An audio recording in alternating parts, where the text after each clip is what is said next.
Okay, so I refreshed my onion supply, and I have 4 onions that need to be used, and I don't really have any use for them right now.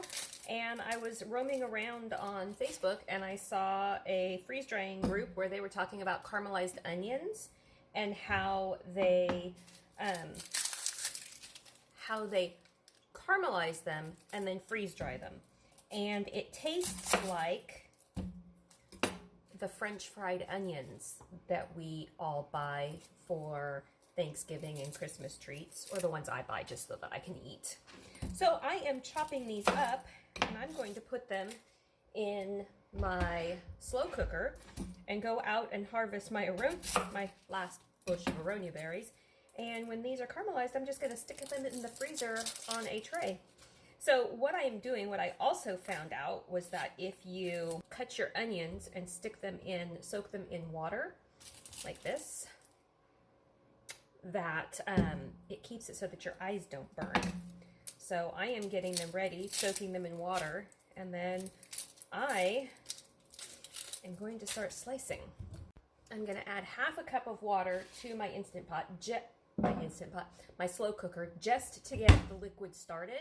And then I'm going to add probably a third of a cup of stick of butter, and go from there. All of my little scraps I'm going to put off to the side, and those are going to go into my bag in the freezer for next time I make beef broth. Okay, I got my butter in there. I'm going to turn it on low. I am going to cap it.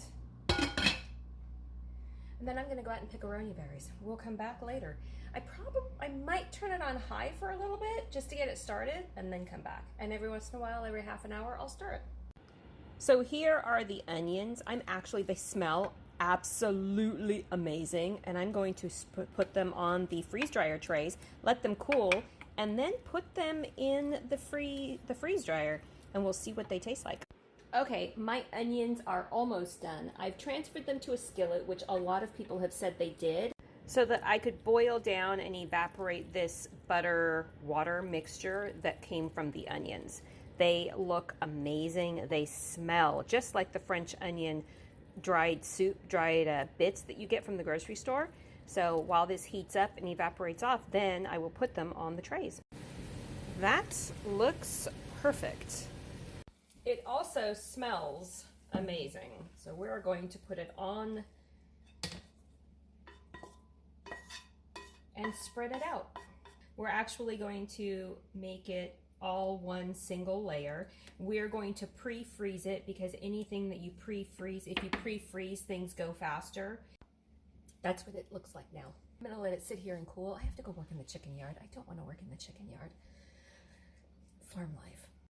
Okay, so they just came out of the freeze dryer, and I have to package really quickly because the humidity is falling from the sky. But this is what they look like. They are absolutely amazing. However, next time I make them, they definitely will have to be on a silicone mat. Let me show you. Because they kind of stick to the mats,